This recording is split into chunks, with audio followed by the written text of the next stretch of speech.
Okay, perception versus reality. You thought there was nothing there, but I did. I knew the reality, but your perception was it was a blank, or at least Katsuki. So perception versus reality. Yes. So we all have five senses. Yeah, you can see me. I wonder how you perceive me. I wonder if everyone has a different opinion about me. But who I am, even who I think about myself, maybe I have a certain perception of myself, but God sees me differently. I don't know. So we have many different opinions and views on life, don't we? Even within this movement. But what is the reality? Are we searching for reality? Are you searching for reality? Are you content with what you perceive life to be? Are you satisfied? Yeah. Okay. So, what do you see? Here's a little picture. What can you see there? Can somebody tell me? Yes. Two faces. Two faces. You're very smart. That's your perception. But first, did you see a vase? No. Who saw a vase first? You see, that was their perception. Who saw the faces straight away? Very perceptive. Here's another one. What do you see? Who sees a face? You see a face. And a horse.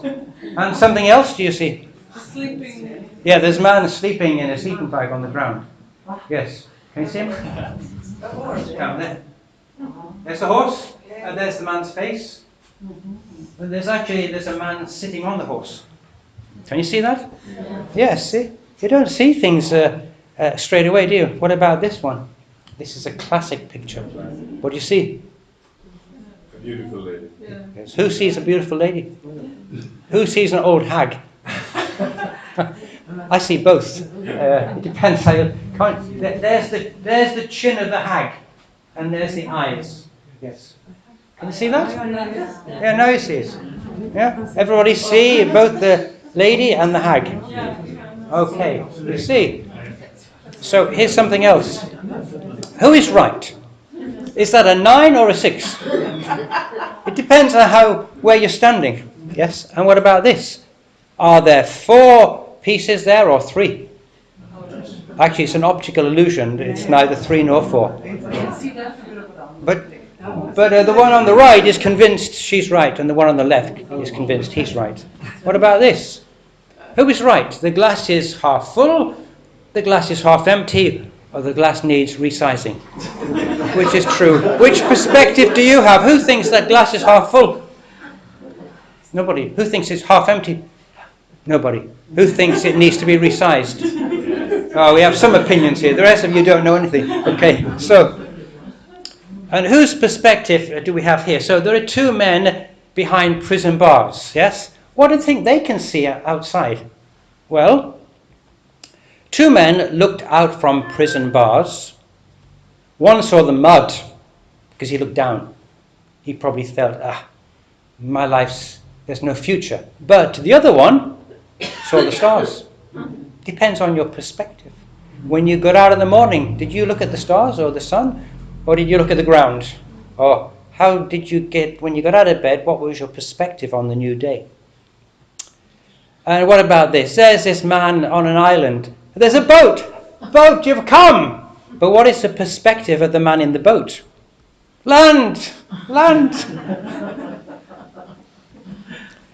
Who knows this story? This is about the elephant and the 6 wise men. So they're blind.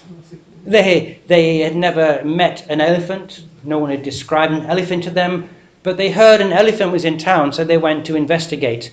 So the first guy, he felt the trunk. So he was convinced that an elephant is like a snake. The second guy, he felt the ears, and he thought, an elephant is just like a mat. It's like bendy and soft. And then another guy felt the tusks, and he said, an elephant is like a spear, very sharp. Then another guy, he felt the legs, and he said, an elephant is more like a tree, the trunk of a tree. And then the other guy felt the side of the elephant, and he said, yeah, it's a bit like a wall. It's like a wall. And finally, the guy at the end, he felt the tail. He said, yes, an elephant's like a rope. So they all had different perspectives. They were all convinced they were right, because when they went away and they sat down and had a cup of tea, they were arguing because they were convinced that their view of an elephant was the correct one. But the reality is that actually you have to see the whole picture. You have to see the whole picture. So it's like an iceberg. Our perception of an iceberg, is it 1/10 or 1/9 of the real size? Much, much smaller. But when we see it, we think, well, that's pretty big, but it's much, much bigger. Yes?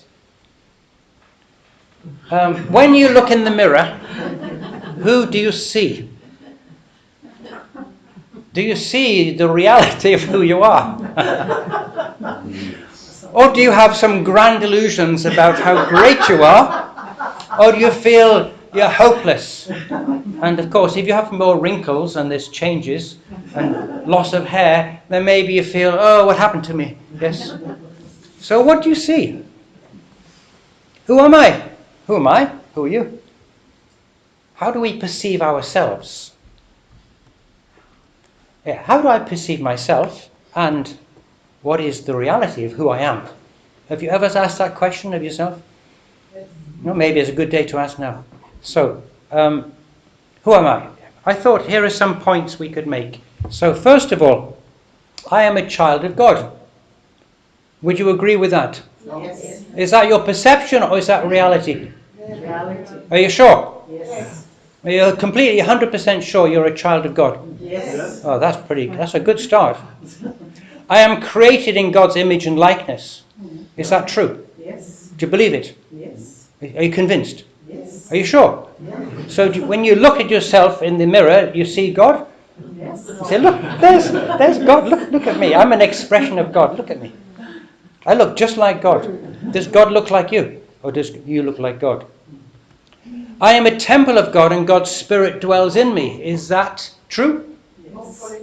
Hopefully, I'm not 100% sure. Is that a belief or is that a real experience? Do you feel that you are a temple of God? Do you feel that God's Spirit is dwelling in you right now? Do you feel that? Some moments. Somehow. You believe it, but do you experience it? Do we have to can reality be just something we believe, or does reality have to be something we experience? Experience. So who experiences the Spirit of God dwelling in them all the time? Anybody?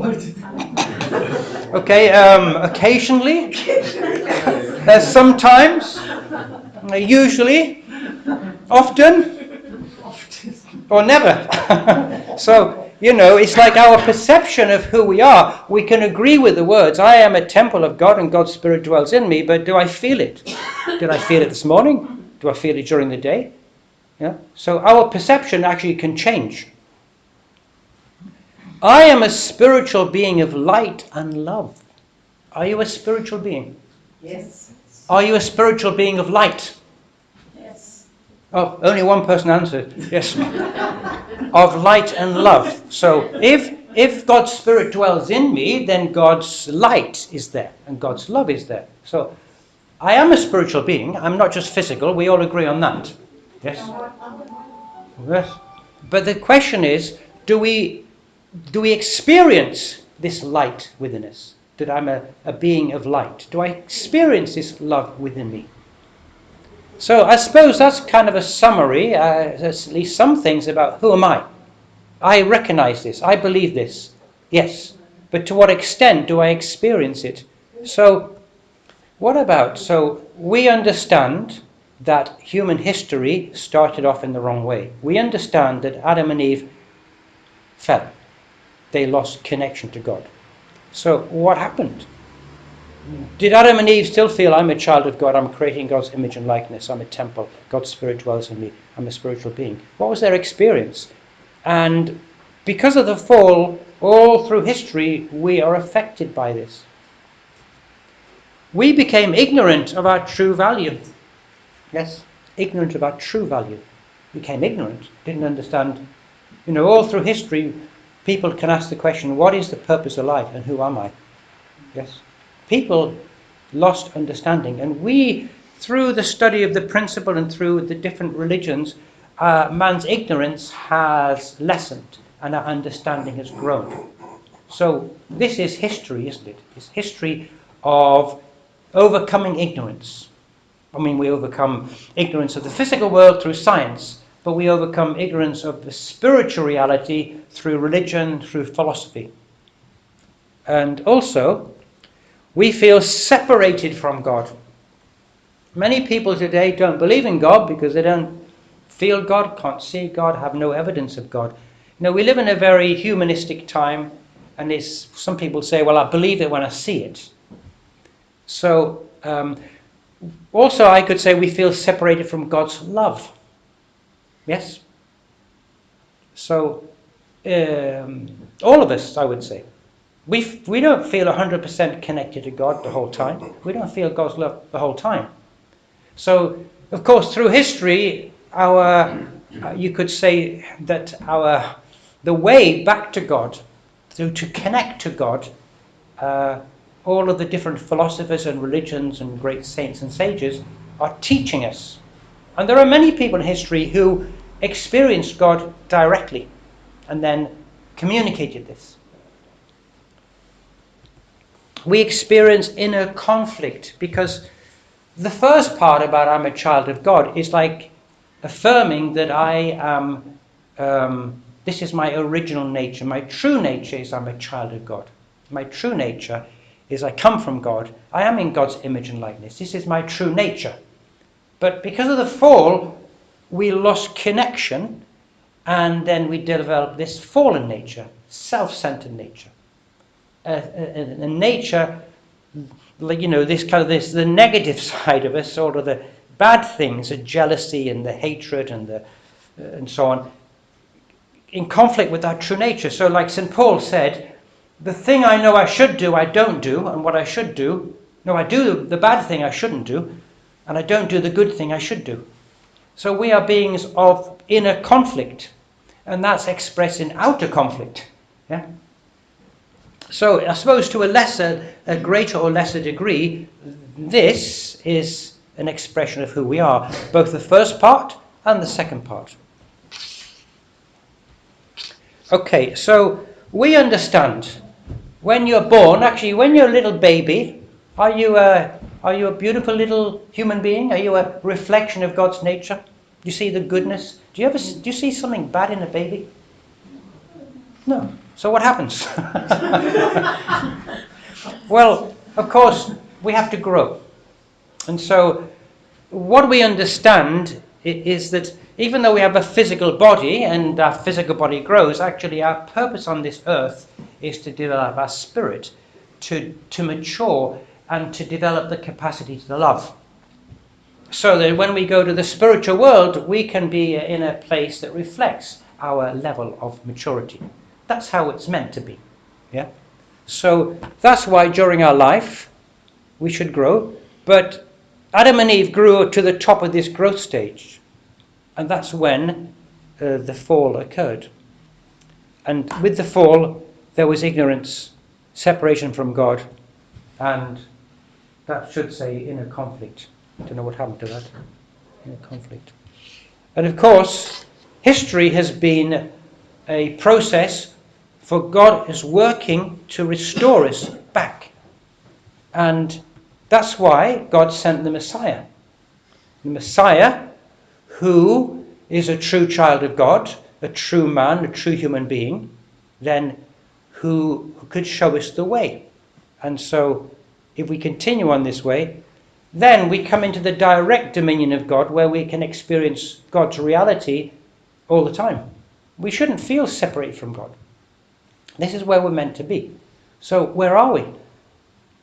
I think I've asked this question before. So we can see that in order to grow, we have a spirit self and a physical self, and we know that our physical self needs air and sunlight and food and water.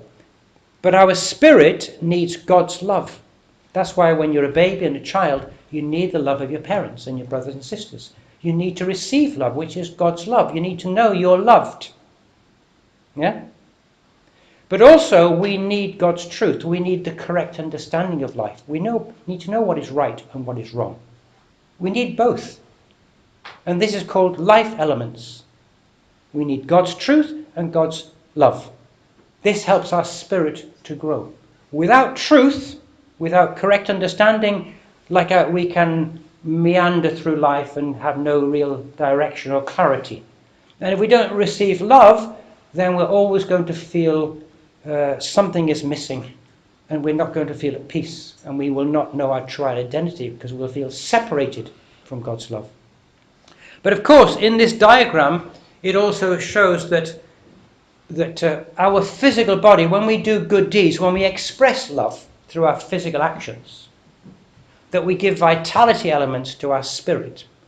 So it's not just that we should meditate and study, God's word and feel God's presence. We have to have action. We have to do something. We're not meant just to sit and meditate all day long, although some people may love to do that. We actually have to get up and serve and love and care. And I suppose being a parent is a very good way to do that, actually. Or being a brother or sister, within the family. Actually, any job you have to give for the sake of others. So, living for others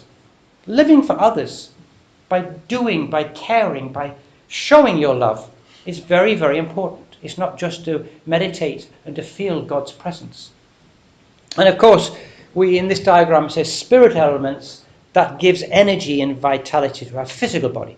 Makes our body is full of health and vitality. Okay, so last time I talked about the God's presence, that God is present in each one of us, but we may not know it, we may not feel it, but God is right there within us. And I suppose this ignorance or this feeling of separation from God, I can intellectually say, yeah, God is within me, I'm a temple of God, but do I feel God?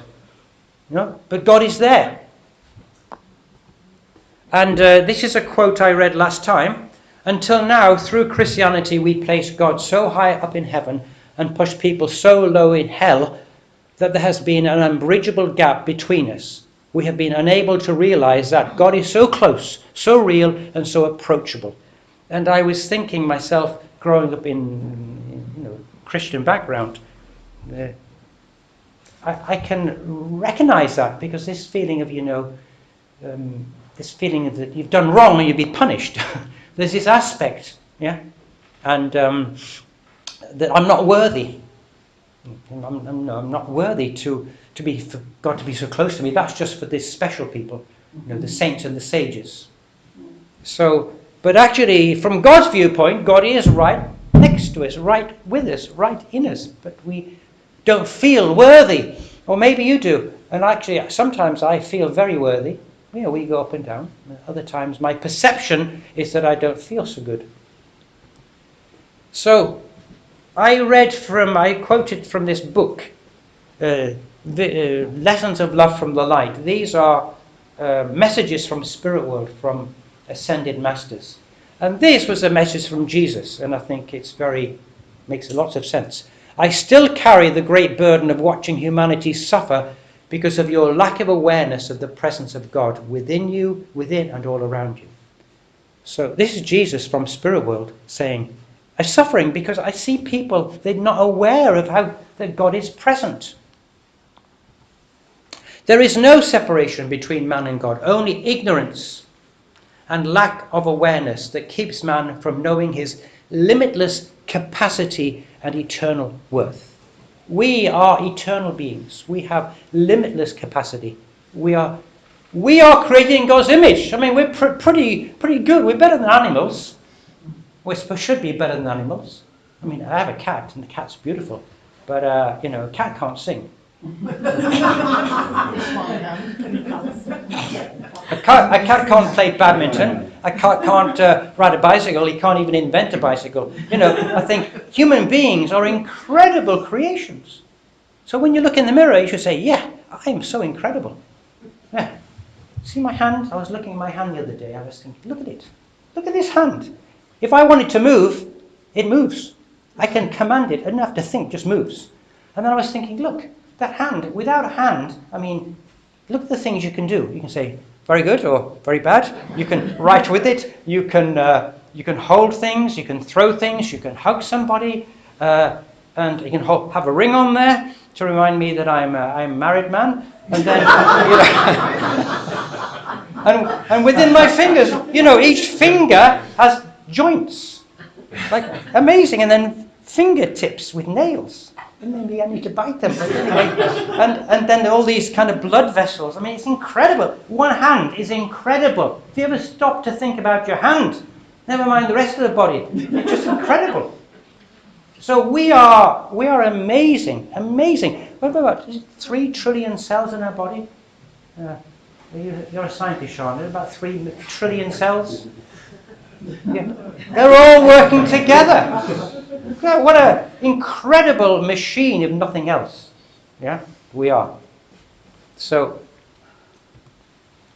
Yogananda, this spiritual leader, also from Spirit World, he said, we have to love ourselves. Love yourself passionately. Passionately. Fall in love with yourself, with your own gift of life. I love my hand. It's beautiful. God gave this hand to me. What I can do with it. I love my hand passionately. Why not? Why not just love every part of your body with passion? Because we are incredible. Be humble and filled with gratitude in loving yourself. This will bring out the God presence in you. So if we walk around feeling I'm no good, you're not going to feel God. So we have to change our perspective or our perception. The reality of who we are is that we are incredible beings created in the image of God and the likeness of God.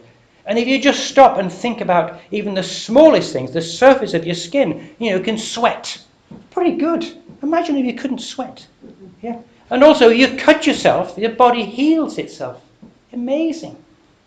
Amazing. So you should really be passionately in love with yourself, because it's like saying I'm passionately in love with God, with what God has made. So you say, I love you, God, I love you passionately. You can also say, I love you because I am an expression of you. Look what you did. Look what you gave me. Kuan Yin. Does anybody know who Kuan Yin is? It's like the Chinese female Buddha. She's revered almost like a god, but she was a human being on earth. And so within Buddhism, she's highly revered. Has anybody heard of her? No. I had not, but this also is a communication from Spirit World. She says, most of you do not have this love for yourselves. In your mind, you sometimes speak cruelly to yourselves, criticizing and finding fault. Thus, you bring yourselves down from the highest states. You keep negativity alive because you fail to realize that you are light. Recognize that? Yeah. Yes. We criticize ourselves and put ourselves down. She's saying most of you, most people, don't love ourselves enough. So, perfection. This previous chart of formation, growth, completion, then perfection. So, if I use the word perfection, maybe some people feel it's too high up. But perfection is not about that you never make mistakes. It's all to do with your ability to love, isn't it? And that you are a harmonious being, that your mind and body work smoothly together, and you feel God's presence all the time. Now, 2,000 years ago, what did Jesus say? 2,000 years ago, he said, you must be perfect as your Heavenly Father is perfect. He didn't say you can be, you should try to be. He said you must be perfect. That was 2,000 years ago.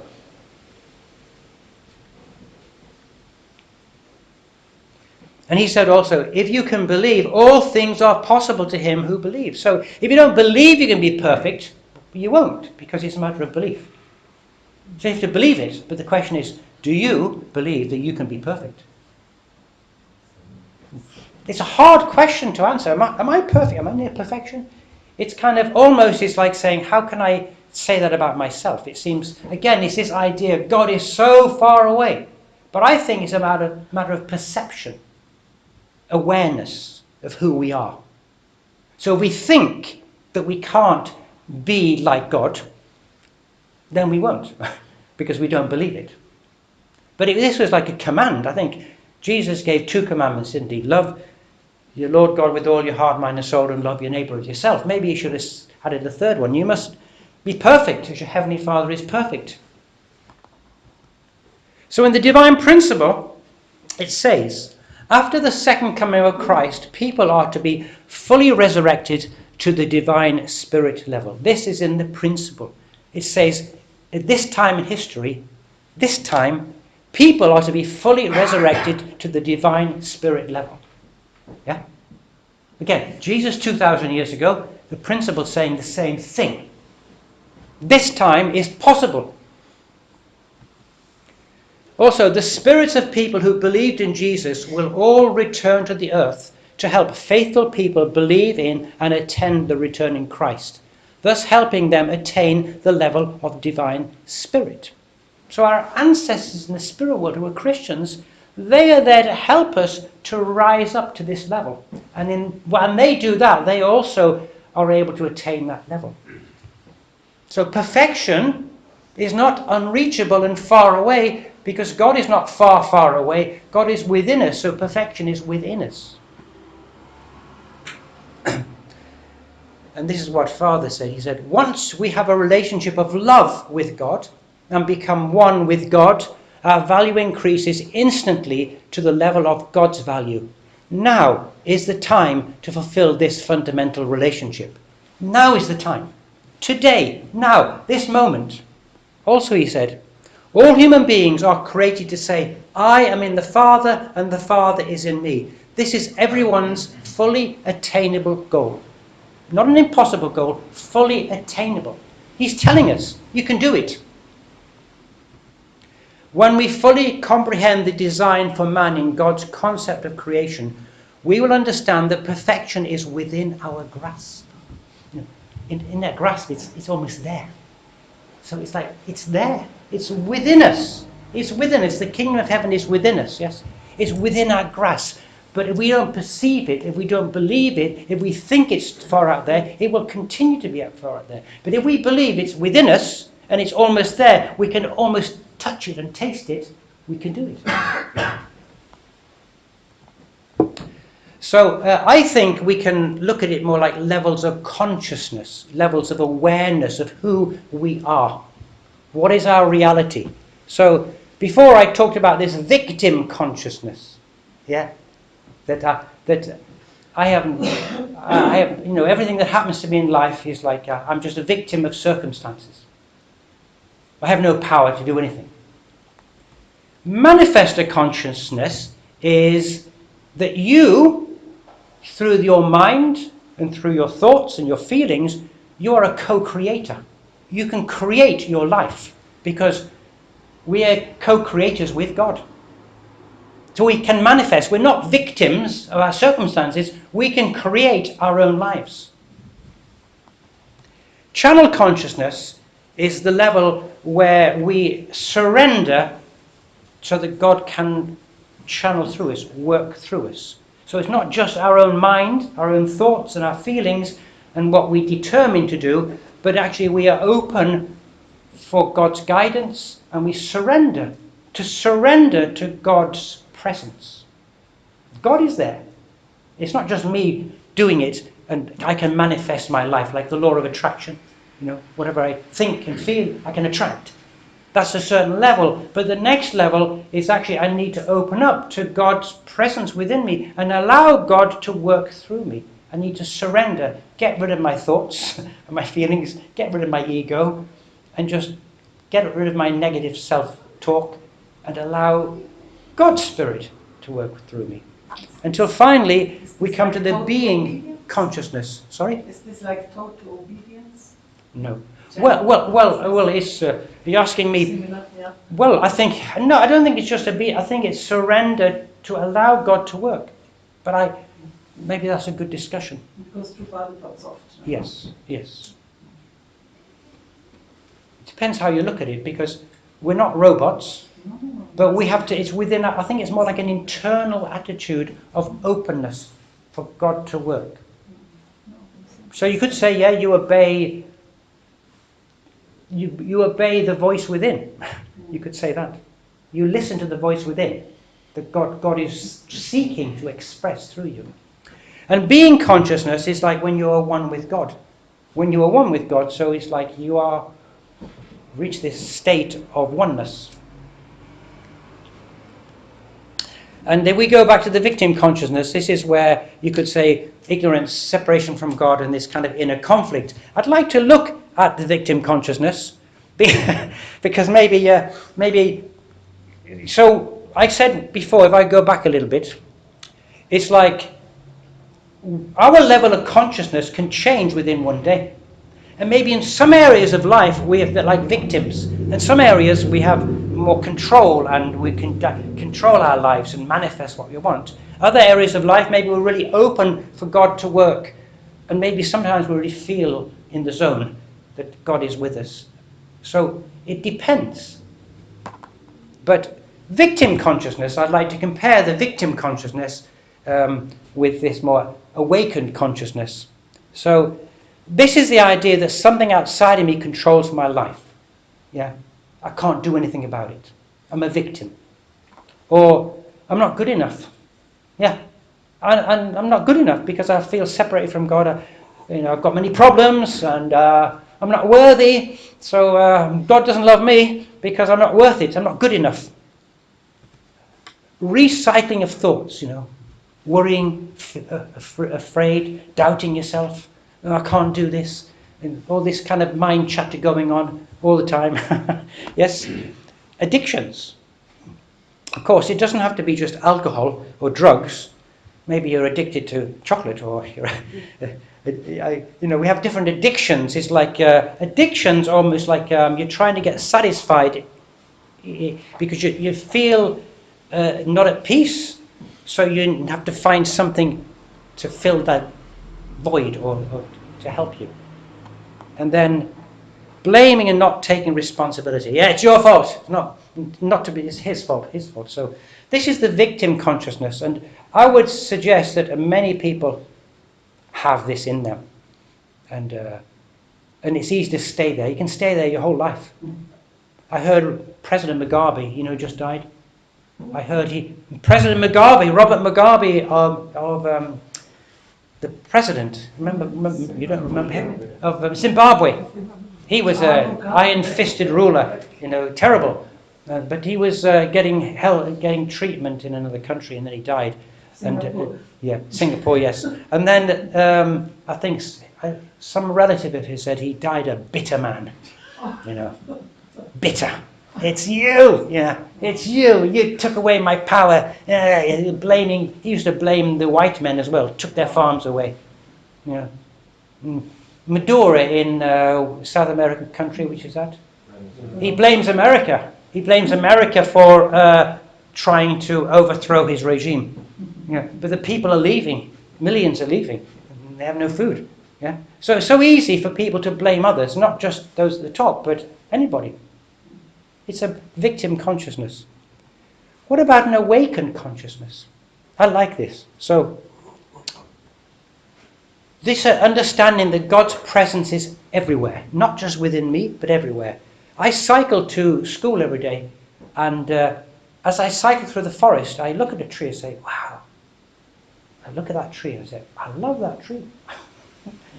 I love that tree. Oh, I love that tree. And I'm just looking at this shape and the size. I feel almost like the energy of it. It's like I feel God's presence, especially in nature. And then I start looking at people as they're walking past me. And I say, wow, you're God's child. And when I have that awareness that that person is an expression of God, I look at them differently. In the same way, if I look at you all and I say, wow, you're so beautiful, It's like if I look at you through God's eyes, and I know that you are created in God's image, and you're all different, but you're all unique, and you're so special. It's this awareness that God is everywhere. God's out there as well. And the person who walks by here, God is in that person. Listen to your inner voice. Your true inner voice. Don't listen to the mind chatter about you're no good. Listen to your true voice. That's why we have to quieten our minds. I suppose that's why meditation is very good. Meditation, stop thinking completely. And then things come up. Listen to that inner voice. Recognize your divinity. You are created in God's image and likeness. You are an incredible creation. Don't deny it. Don't think I'm no good. Get rid of that from your vocabulary. I am a wonderful person. I am a divine person. God's Spirit dwells in me. Don't try to fix yourself. See yourself. We might think, well, there's something wrong with me. I've got all these ancestral problems, my family problems, all these problems. And it's like, I've got to fix myself. This is wrong and that's wrong. Fix. But actually, we have to see ourselves. That's a much better way to perceive who we are, our reality. See who you really are. You don't need to fix yourself. You are deeply loved. Know that. You are deeply loved. And you are the answer. We have responsibility. God gave us a 5% portion of responsibility. In the principle, it says God has 95% responsibility, and has 5, but our 5 is like 100%. So actually, in the end, we're not robots, and we shouldn't wait for God to perform a miracle. We are the miracle that God created, and we are the answer. We have responsibility. So don't wait for God to do something. Be a person of action. So what is our reality? So I'd like to end with Father's words. Now is the time to fulfill this fundamental relationship between us and God. This is everyone's fully attainable goal. Perfection is within our grasp. And with that, I'd like to finish. Thank you.